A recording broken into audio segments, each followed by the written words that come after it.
Chaque année, le 1er décembre, Aurélie coupe ses cheveux d'1/5 de leur longueur. Ils poussent de 18 cm en 12 mois. Le 1er décembre 2020, ses cheveux mesurent 50 cm. Elle les coupe ce jour même. Voilà pour la situation. Première question. Montrez que les cheveux d'Aurélie mesurent 58 cm le 1er décembre 2021 avant d'aller chez le coiffeur. Alors cette première question, c'est souvent le cas dans ce genre d'exercice, elle vous donne la réponse. On sait qu'on doit trouver 58 cm. C'est pas pour rien. Cette question, elle va vous servir à bien être sûr que vous avez compris la situation et les calculs qu'il faut faire pour pouvoir avancer dans cette suite. Donc, on sait qu'on devrait trouver 58 cm. À vous de faire les calculs nécessaires pour arriver à ce nombre-là.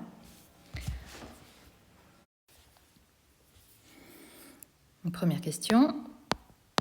Donc, on sait que les cheveux d'Aurélie mesurent 50 cm au 1er décembre 2020.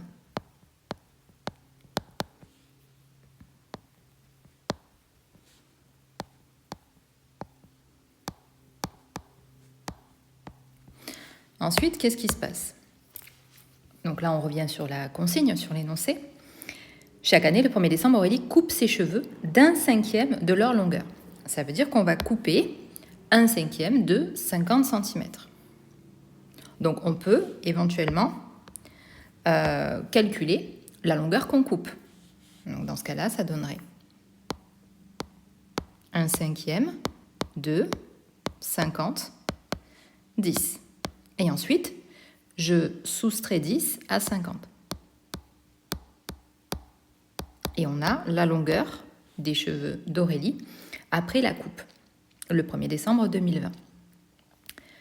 Mais c'est mieux de faire ces deux calculs-là en un. Alors pour cela, au lieu de calculer de quelle longueur on va couper les cheveux d'Aurélie, enfin, elle va faire couper ses cheveux, on va plutôt calculer combien il va lui rester sur la tête, quelle longueur va lui rester.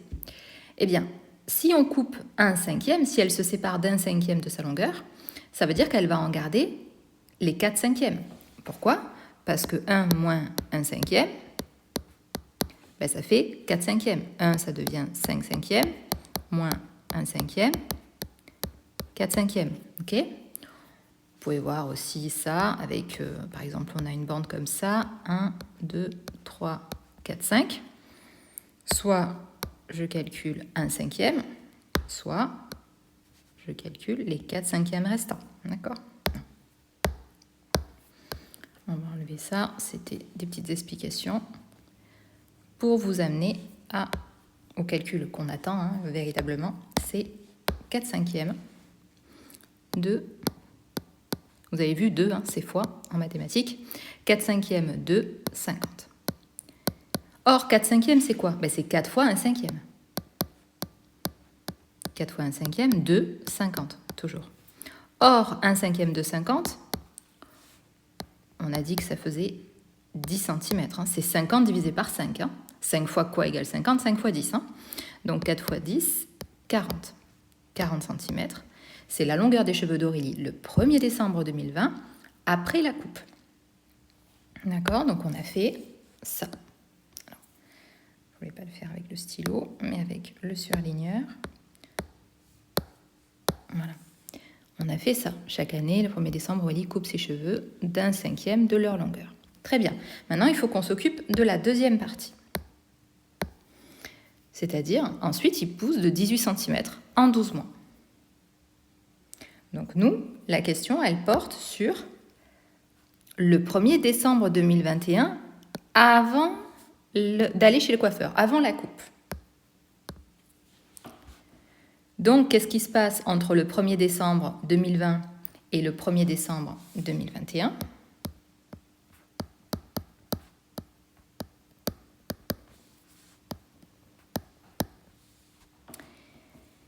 Eh bien, 12 mois se sont écoulés. Du coup, les 40 cm ont poussé de 18 cm, puisqu'ils poussent de 18 cm en 12 mois. 58 cm. On trouve les 58 cm demandé avant d'être allé chez le coiffeur. On va dire avant la coupe pour aller plus vite. Voilà pour la première question. Ça nous permet d'être sûr, vu qu'on a trouvé 58 cm, le résultat qu'il fallait trouver, ça nous permet d'être sûr qu'on a compris l'énoncé et les calculs qu'il va falloir faire tout le long de l'exercice. Deuxième question. On considère la suite UN de premier terme U0, donc là on arrive dans les suites à proprement parler, donc on va modéliser la situation par une suite de premier terme U0 égale 50 qui donne, c'est là où il faut être attentif, la longueur des cheveux d'Aurélie le 1er décembre de l'année 2020 plus N avant d'aller chez le coiffeur. Il y a beaucoup d'infos là, d'accord, qui donne la longueur des cheveux d'Aurélie le 1er décembre de l'année 2020 plus N avant d'aller chez le coiffeur. Petit a, que vaut U1 ? U1 égale, on cherche, que vaut U1. Donc, quelle est la longueur des cheveux d'Aurélie au 1er décembre, on va mettre plutôt au 1er décembre 2020 plus 1, puisque c'est 2020 plus N, et qu'ici N vaut 1. N vaut 1, d'où ce 1. Donc 2021. 2021. Et c'est la question justement qu'on nous demande. Que vaut U1 ? Donc quelle est la longueur des cheveux d'Aurélie au 1er décembre 2021, avant d'être allé chez le coiffeur. Donc on voit ici, avant d'aller chez le coiffeur. Donc je l'écris avant la coupe. Et bien en fait, si on regarde bien, c'est exactement ça. C'est exactement ce qu'on a justifié comme résultat en question 1. Montrer que les cheveux d'Aurélie mesurent 58 cm le 1er décembre 2021. Le 1er décembre 2021, avant d'aller chez le coiffeur. Donc en fait, U1 est déjà calculé. C'est 58.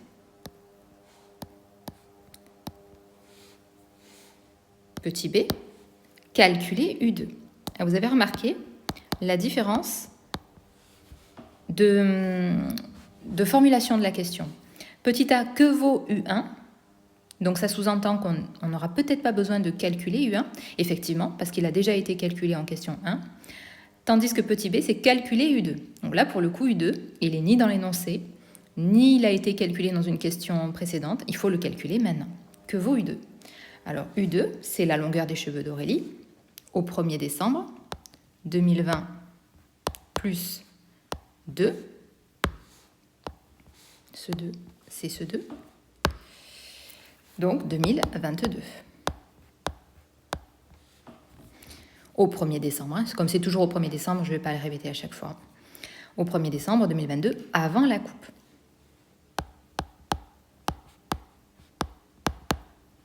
Avant la coupe du 1er décembre 2022.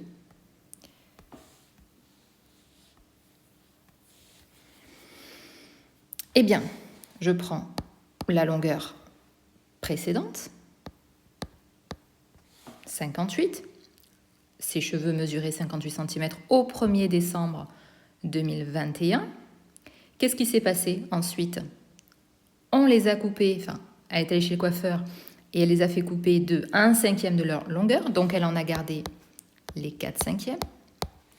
Puis, il s'est écoulé 12 mois entre le 1er décembre 2021 et le 1er décembre 2022. Il s'est écoulé 12 mois, donc ils ont poussé de 18 cm en 12 mois. Ensuite, on fait le calcul à la calculatrice.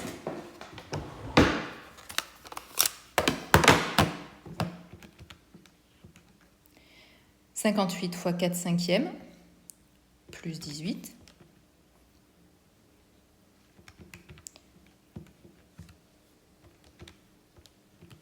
64,4.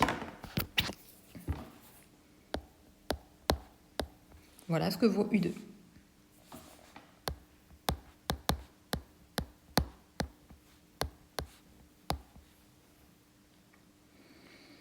Donc on a U0 qui vaut 50, U1 qui vaut 58 et U2 qui vaut 64,4.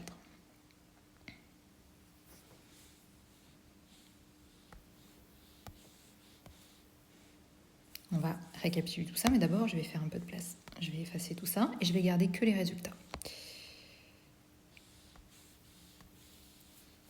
Alors, on a comme résultat, si je mets ma paume de main, ça ne marche pas.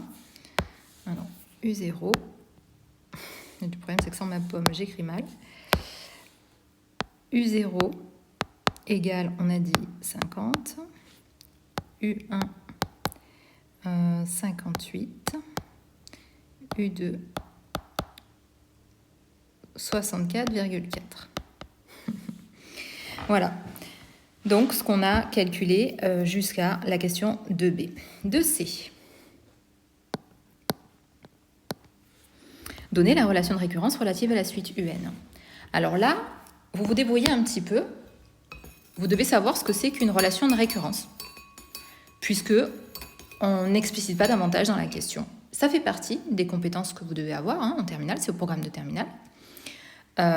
C'est quoi la relation de récurrence? Vous devez savoir que c'est UN plus 1 exprimé en fonction de UN. UN plus 1 exprimé. Alors, je vais le mettre en bleu. Tout ce que je vais mettre en bleu, ça ne fera pas partie de la rédaction attendue en contrôle ou le jour de l'examen. C'est des petits plus que je vous donne pour comprendre la mécanique. Donc, UN plus 1 en fonction, c'est un F ça, UN plus 1 en fonction de UN. Donc, c'est-à-dire un terme de la suite en fonction du précédent. C'est très important à comprendre. C'est ça la relation de récurrence. À ne pas confondre avec la démonstration par récurrence, où ça n'a rien à voir. Dans cet exercice, on a les deux. Relation de récurrence en question 2C et démonstration par récurrence en question 3. Donc on va bien voir la différence dans cet exercice-là.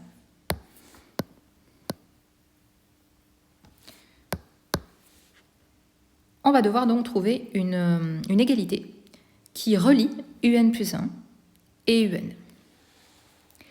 UN plus 1, c'est quoi? C'est la longueur des cheveux d'Aurélie le 1er décembre, avant d'être allée chez le coiffeur, de l'année N plus 1.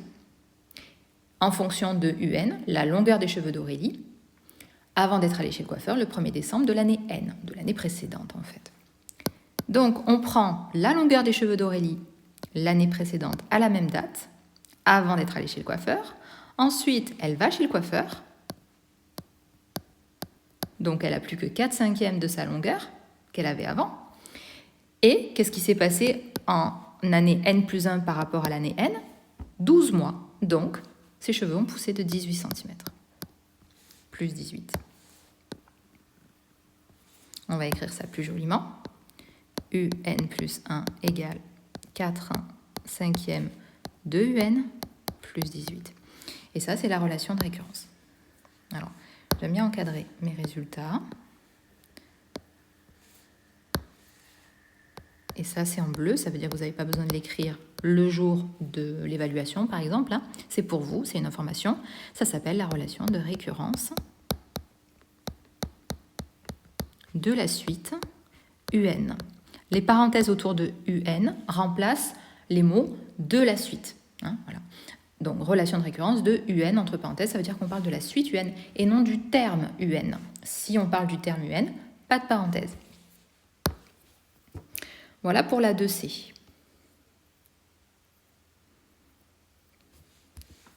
Alors, on va faire un petit peu de place ici aussi. Je vais juste réécrire ma relation de récurrence dont je vais avoir besoin plus tard. 4/5 de UN plus 18.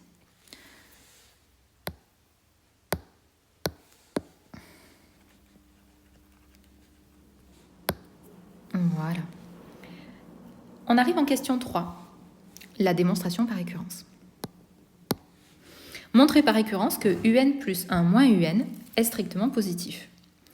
Vous avez fait attention à la façon dont j'ai lu la question, la consigne. Montrer par récurrence que un plus 1 moins un est strictement positif. Je n'ai pas dit montrer par récurrence que un plus 1 moins un est strictement supérieur à 0. Pourtant, c'est vrai, c'est ce qui est écrit et on aurait pu le lire comme ça. Mais c'est plus judicieux de le lire de cette façon-là, montrer par récurrence que un plus 1 moins un est positif, est strictement positif, écrit comme ça, avec le strictement supérieur à 0. Parce que c'est bien une histoire de signe. On veut connaître le signe de la différence de deux termes consécutifs de la suite. Donc la propriété Pn à démontrer par récurrence, c'est pour tout n entier naturel. Ici, on commence à 0, donc pas besoin de mettre n étoiles. On ne nous a pas dit d'exclure 0, donc on commence à 0, on ne commence pas à 1. Donc pour tout n entier naturel, un plus 1 moins un, strictement positif, c'est ce qu'il faut démontrer.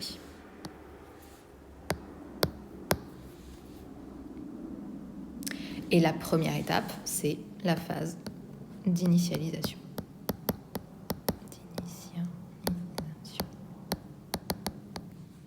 Voilà. Ok. Donc, c'est quoi la phase d'initialisation? C'est montrer que la propriété Pn est vraie au rang 0. Dans cette phase, on montre que Pn est vrai au premier rang, au premier terme de la suite. Ici, c'est 0. Donc P0, c'est quoi? P0, c'est donc partout là où il y a n, là, là et là, je vais mettre 0. Donc U0 plus 1 moins U0, strictement positif. Mais ça, c'est quoi? C'est U0 plus 1, hein, c'est U1 moins U0, strictement positif. Point d'interrogation, hein, c'est à montrer. Est-ce que c'est vrai?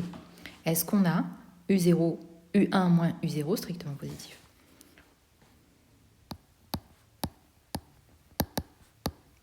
On a déjà U0, on nous l'a donné dans l'énoncé, et on a calculé U1, enfin on nous a demandé de vérifier U1 en question 1, et on a su que c'était U1 en question 2A, et U1, 58. Donc U1 moins U0, 58 moins 50, 8, strictement positif. Ainsi, P0 est vrai.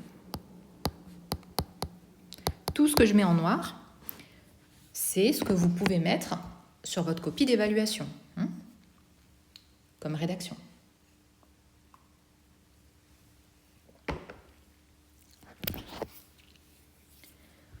Bon, ça, c'est pas l'étape la plus compliquée, vous le savez, mais elle est hyper importante, il faut déjà la réussir. Donc, initialisation, c'est fait. Je vais l'effacer pour faire de la place.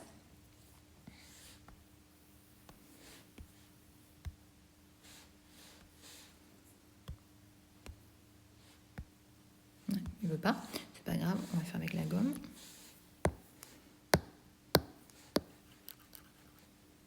Voilà. Et la phase 2, qui est la phase la plus compliquée de la démonstration par récurrence, l'hérédité.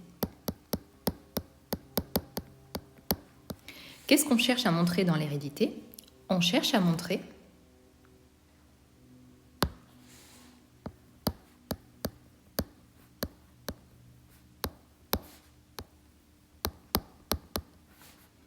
que PK, donc c'est-à-dire la propriété à un certain rang K, on ne sait pas lequel, en fait ça peut être n'importe lequel, hein, mais à un certain rang K, ceci est un K, implique PK plus 1. Donc implique que PK plus 1 est vrai aussi. On suppose que PK est vrai et on va chercher à montrer que PK plus 1 est vrai aussi alors du coup. Donc on va expliciter PK. Alors moi je vous invite à le faire à l'écrit, sur votre copie ou au brouillon, mais écrivez-le, ça aide énormément. Donc PK, c'est quoi? C'est, bon ben là il suffit de remplacer N par K.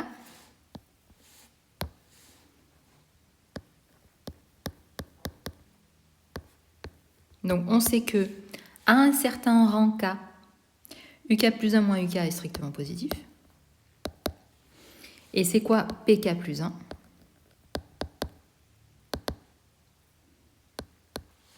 Donc là, on va remplacer N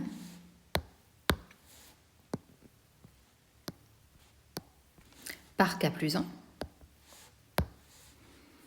Donc UK plus 1 plus 1. Donc UK plus... C'est normal, ne vous inquiétez pas. UK plus 2. Je redis. UK plus 1 plus 1. Parce que ici, si je remplace N, seulement N, par K plus 1, ça fait K plus 1 plus 1. Ce 1 là. D'accord? Donc ça fait bien K plus 2. Bon, je peux le laisser, c'est pas gênant. Moins. Et UN. Donc on remplace N par K plus 1. UK plus 1. Strictement positif. Et là, par contre, je mets un point d'interrogation. Ça, c'est à approuver. On peut utiliser ça, mais ça, c'est approuvé.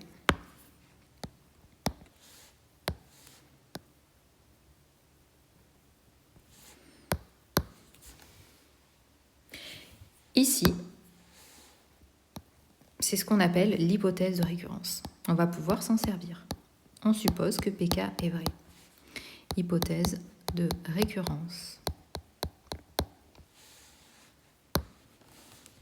Cependant, qu'est-ce qu'on veut prouver concrètement? On veut prouver ça.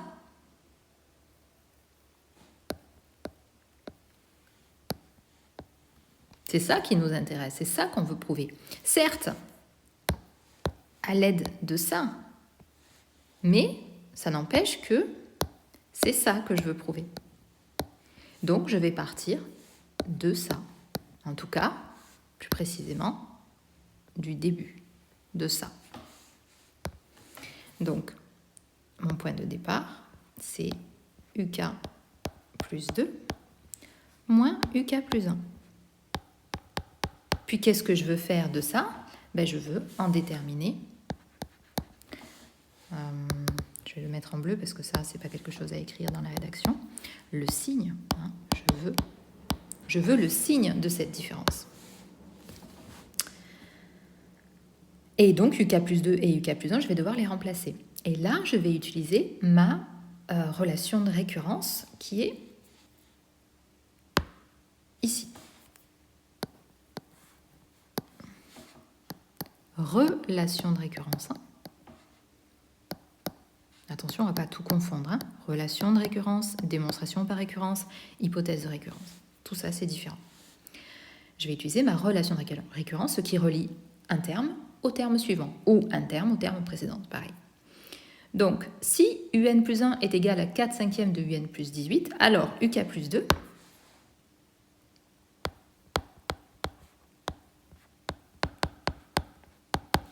est égal à... Donc, je remplace N plus 1 par K plus 2. Alors là, le mieux, c'est de se dire le rang N plus 1, c'est ici le rang K plus 2. Or, le rang UN par rapport... Le rang 2 UN par rapport au rang 2 UN plus 1, c'est quoi? C'est le précédent. Donc, égale 4 cinquièmes du terme de rang précédent.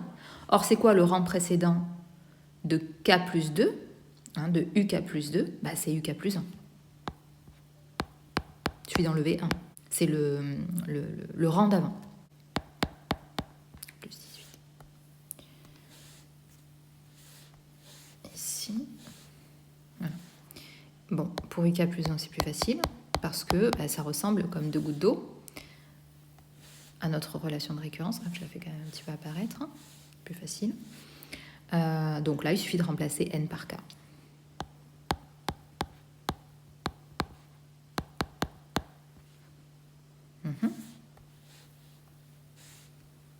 C'est bon, ma relation de récurrence, j'en ai plus besoin. Maintenant, je vais pouvoir remplacer UK plus 2 et UK plus 1 par leurs expressions en fonction du terme précédent respective. Donc UK plus 2, c'est 4 cinquièmes de UK plus 1 plus 18, moins UK plus 1,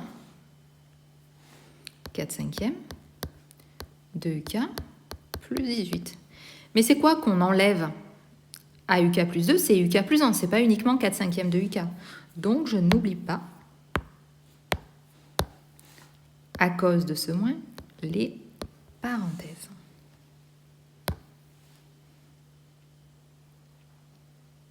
Donc là, on est d'accord que ici, c'est UK plus 2, ici, et ici, c'est UK plus 1, ici.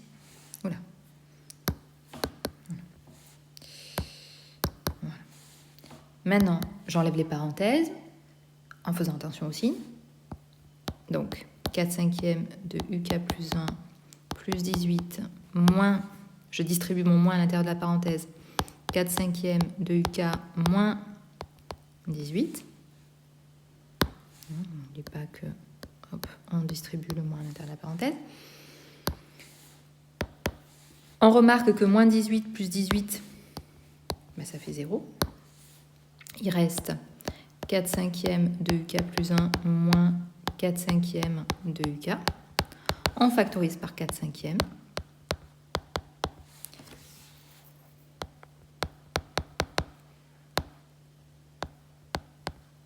Et on se ramène à ça. Et là, on ne peut pas faire mieux. On a simplifié au possible l'expression de UK plus 2 moins UK plus 1. On arrive à ça, 4 cinquièmes de UK plus 1 moins UK, et on ne peut pas faire mieux.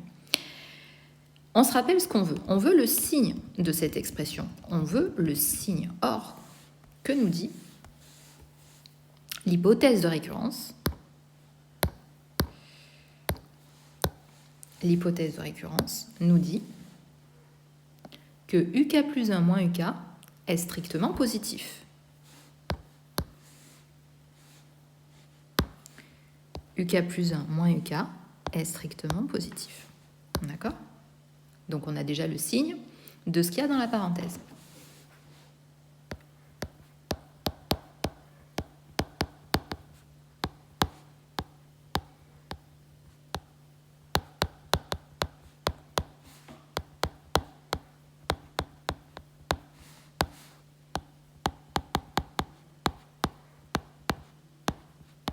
D'accord?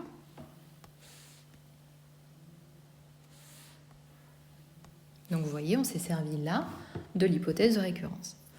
De plus, 4 cinquièmes est positif aussi. Hein.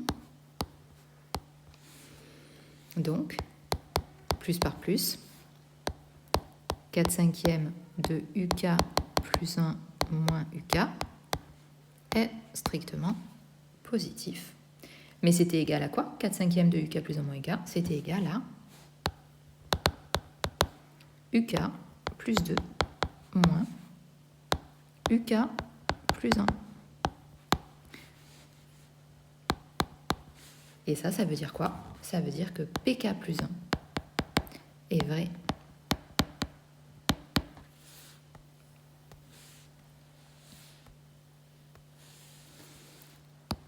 On a donc montré, dans cette phase d'hérédité, on a donc montré que PK,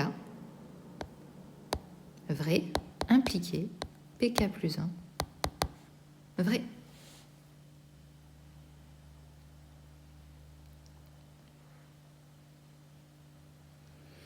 Maintenant, on va pouvoir passer à la phase de conclusion. Je vais en profiter pour revoir avec vous le mécanisme de la démonstration récurrence. En quoi ça prouve que c'est tout le temps vrai?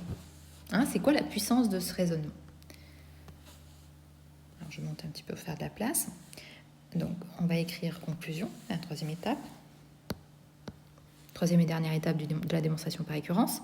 Conclusion. Non, c'est pas la plus difficile.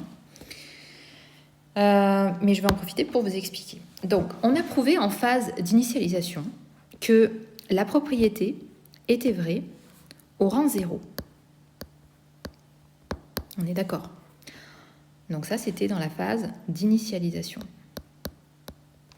On a prouvé dans la phase d'hérédité que si PK était vrai, donc si la propriété était vraie à un certain rang K, alors PK plus 1 était vrai aussi. Et si on relie les deux, ça veut dire que P0 vrai implique P1 vrai. Puisque la propriété vraie à un certain rang implique qu'elle est vraie au rang d'après. Vu qu'elle est vraie en 0, alors elle est vraie au rang 1. On recommence. Vu que la propriété est vraie, si elle est vraie à un rang K, elle est vraie au rang d'après. La propriété étant vraie au rang 1, alors elle est vraie au rang 2. Commencez à comprendre le truc. On continue, pour être sûr. Si la propriété est vraie à un certain rang, alors elle est vraie au rang d'après. Donc, la propriété étant vraie au rang 2, du coup, elle est vraie au rang 3. Bon, là maintenant, ça y est, je suis sûre que tout le monde a compris. Donc, elle est tout le temps vraie. Pn vrai pour tout n. Alors, c'est écrit en bleu, hein, ça veut dire que ça, vous n'avez pas à l'écrire le jour de l'évaluation. C'est pour vous aider à comprendre le mécanisme de la démonstration par récurrence. Et maintenant, vous pouvez conclure comme vous en avez l'habitude.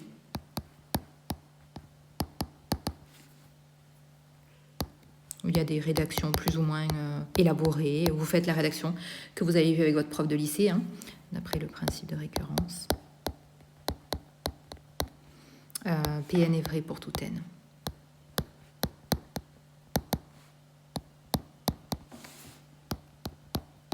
Moi, j'aime bien expliciter les choses, donc je vais répéter la même chose, mais en version mathématique.